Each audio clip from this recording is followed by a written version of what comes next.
I wonder if you could give us some insight into how you internalize a new concept, whatever that may mean to you. I suppose I'm talking about a new style, or if you hear somebody working through changes a certain way, melodic minor over an altered dominant chord kind of thing.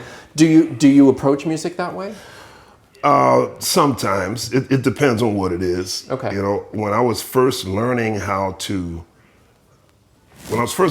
solo, which came much later than learning how to construct a bass line, I almost never listened to bass solos.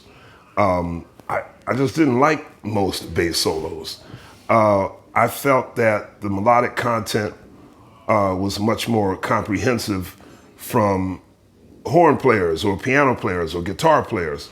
I found that with bass solos, particularly with jazz bass solos, I could really only understand every third or fourth note, you know what I mean? So you had a few bass players that stood out to me. Those were Oscar Pettiford, Ray Brown, of course. And this is just my own personal liking. Sure. Dave Holland. And then, of course, I started listening to the electric bass players like Jaco. I mean, Jaco just, blows everybody's head off, Pretty much, yeah. But it was the clarity. Like every single note was crystal clear. Almost sounded like he practiced it before he played it, you know? Because I'm thinking, well, if it's improvised, that means he's creating it on the spot. Who can play that clearly with such clear ideas and such perfect execution on the spot, And so I started trying to learn trumpet solos and saxophone solos, and so like,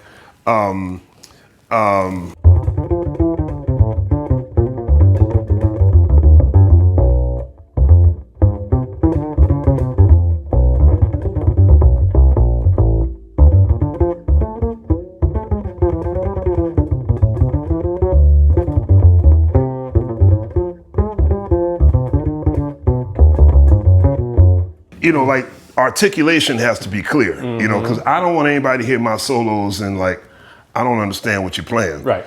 So I always try to articulate every single solitary note. And that came from trying to learn trumpet and saxophone solos, So take me through the process of trying to learn a trumpet solo. I mean, do you start by transcribing it yourself, or do you look for a transcription? No. You got to learn all that by ear. I'm trying to think of some horn solo I could play. Like I'm going to get some of it wrong, but this is part of Freddy Hubbard's solo on Wayne Shorter's Fee Fi Fo Fum. Yep. So Freddie, it says.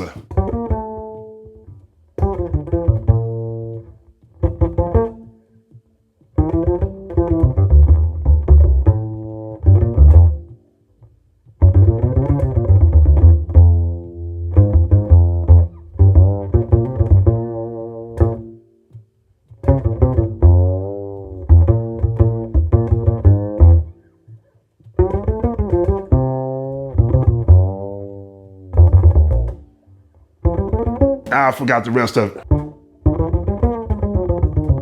I forgot it. But like, there's a certain articulation that he played on the trumpet that I thought, well, why can't the bass do that?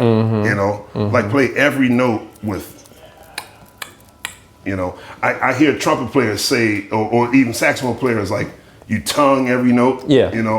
And because of the way this instrument, for what it does. And frankly, what the instrument is, we handle the bottom frequencies. It's very hard to articulate bottom frequencies because they're supposed to be more felt than heard. Right. So if you are going to take a solo, you better make it crystal clear. Right. So I've always been about articulating every note. And if you don't articulate every note, you put some turns in there, like a.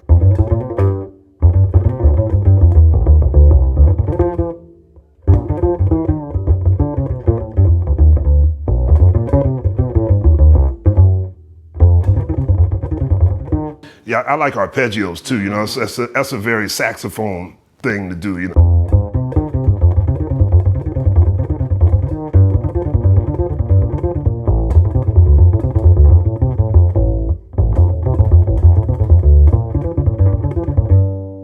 So okay, let me stop you there. This Yeah. is the thing that I wanted to get out of you. That's the end result. What you just played. That's flawlessly executed, and we all know that you can put that into a solo. Back me up to how did you get that under your fingers? Tell us a little bit about naivete. Okay. No one told me that I really wasn't supposed to be learning that. Like when I first started learning how to solo and I would play stuff like that, one comment I would get often was, "You do realize you're playing the bass. You're not supposed to do that on an instrument." And I always thought, well, why not? I mean, as long as I'm doing this.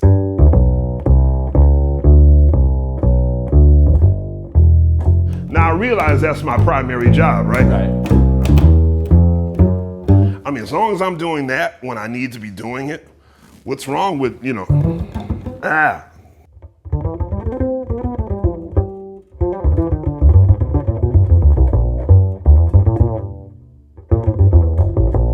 Why can't I do that on my solo, So yeah, I just, And did the triad thing that you were just talking about and demonstrating, did that come from somebody's solo in particular, or did you hear a sound that you wanted and you went after it? Yes. I think I make this very clear. The first person whose solos I ever tried to transcribe were Fred Wesley's from those old James Brown records. Oh, okay. Every time there was a trombone solo, man.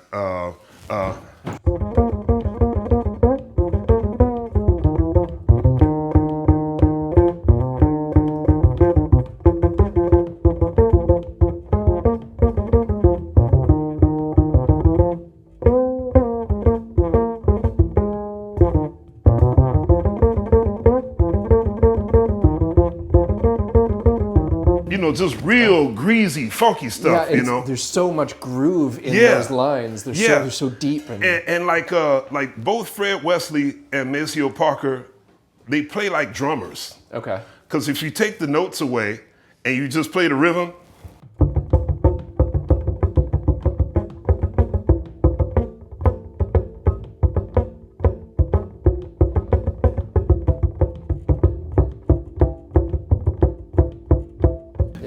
it's like drums, Yeah. And it's still funky as hell. So something in me always said that you should always play like a drummer. Okay. You know what I mean? So and you said that to yourself. Nobody told you that. No. This is a conclusion that you came to one day.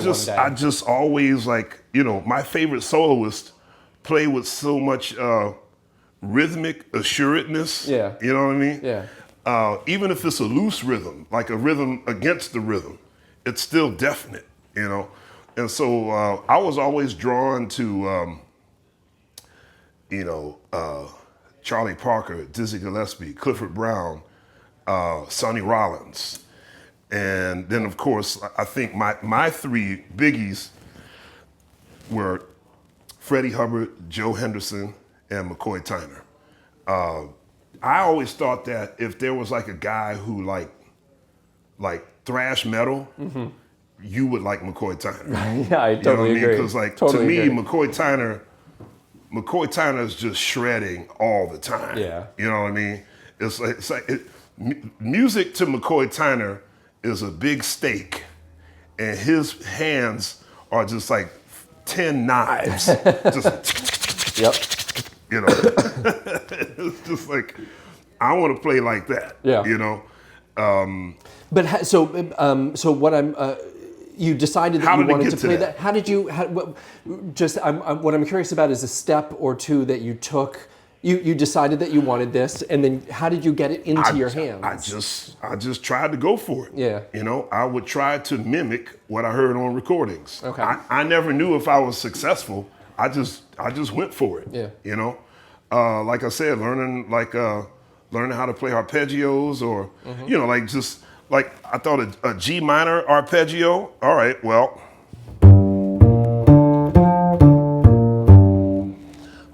it probably doesn't seem too.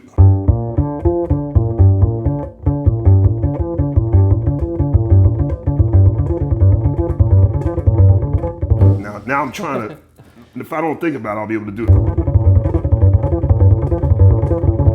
Okay, well that means A, minor 7 is right under it.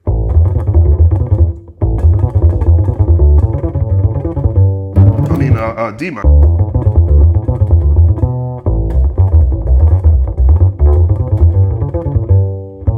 And if I wanted to get so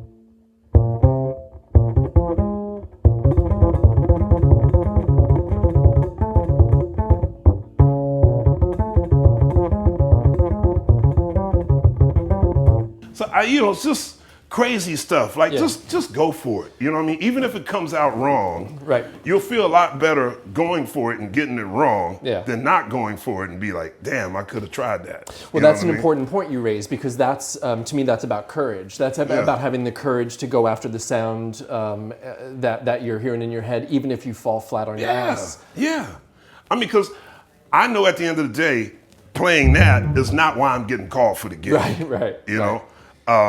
I'm getting called for the gig to, do this.